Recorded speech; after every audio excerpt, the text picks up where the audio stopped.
Après la mise en place de l'ANI Santé, les acteurs des assurances de personnes restent optimistes sur les perspectives en prévoyance collective.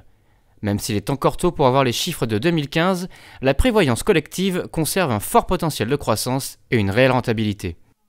Après 2 années entièrement dédiées quasiment au marché de la santé, nous avons engrangé beaucoup de nouveaux clients et 66% d'entre eux sont des nouveaux clients qui n'étaient pas du tout équipés en collectif. Donc ça crée une opportunité formidable pour nos réseaux commerciaux de les équiper en prévoyance et même en retraite. Autant la santé est très développée pour des raisons là réglementaires et pour des raisons d'habitude des Français d'avoir une complémentaire santé, autant la prévoyance c'est un vrai service assurantiel parce qu'on couvre des risques lourds, le décès, l'incapacité, l'invalidité, et il y a une vraie nécessité de se couvrir. Même s'il y a un moindre sentiment de besoin a priori, la réalité effective du besoin et du service est très forte. On a un sujet de dérive de l'arrêt de travail, donc de maîtrise de ce risque-là. On a un sujet aussi de baisse des taux techniques, donc ça veut dire augmenter nos provisions, notamment dans le cadre de l'invalidité. Donc la première perspective en 2016, c'est l'équilibre économique du risque prévoyance et notamment de la prévoyance collective. La mise en place d'une couverture prévoyance reste obligatoire pour les cadres. Cette obligation concerne la garantie décès avec une cotisation à la charge de l'employeur d'au moins 1,50% de la tranche A du salaire. Une couverture qui concerne les salariés non cadres de certains secteurs. En effet, les partenaires sociaux de certaines branches professionnelles ont négocié un régime de prévoyance obligatoire pour toutes les catégories de salariés. Avec la fin des désignations et la renégociation des accords de branche, le marché de la prévoyance collective connaît une libéralisation progressive. Une occasion pour les acteurs historiques de la prévoyance de gagner des parts de marché.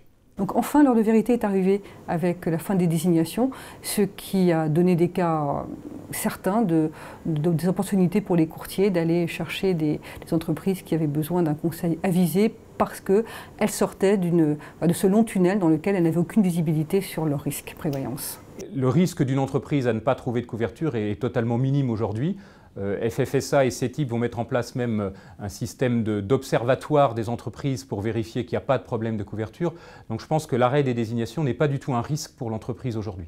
Le marché s'est beaucoup plus fragmenté, ont beaucoup plus émietté en fait, et les entreprises se sont beaucoup dispersées sur un très grand nombre d'assureurs. Ça c'est la conséquence en santé. En prévoyance, le marché a été moins challengé.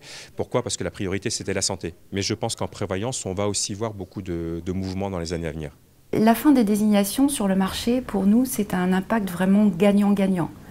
On va retrouver le vrai avantage des accords de branche pour les salariés, c'est-à-dire un rapport garantie, prix fixé, prédéterminé par les partenaires sociaux. C'est finalement ça l'avantage d'un accord de branche. Pour les employeurs, on retrouve la liberté de contractualiser, de choisir non seulement leur assureur, mais leur gestionnaire, les services qui vont avec.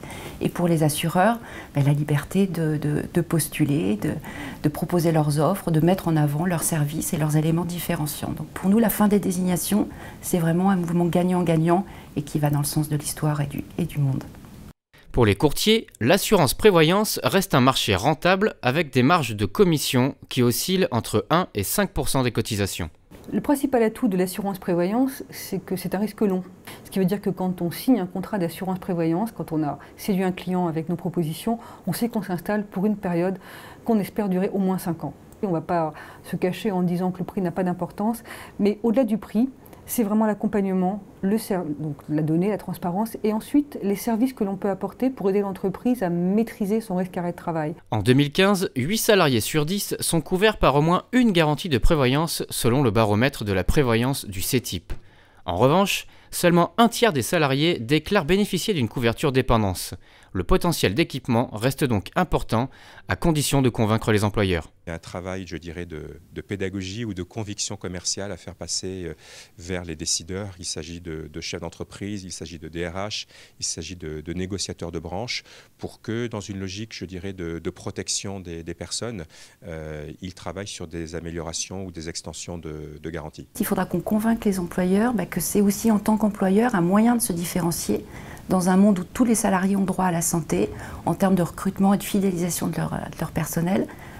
Offrir de bonnes garanties prévoyance qui préparent l'avenir de leurs salariés, c'est aussi un moyen de se différencier. Donc nous attendons dans l'année 2016 à une pression réglementaire, est-ce qu'elle donnera lieu à une loi ou pas, mais en tout cas à une pression réglementaire sur l'obligation de souscription d'un contrat prévoyance avec l'étendue des garanties pour l'ensemble des salariés des entreprises françaises.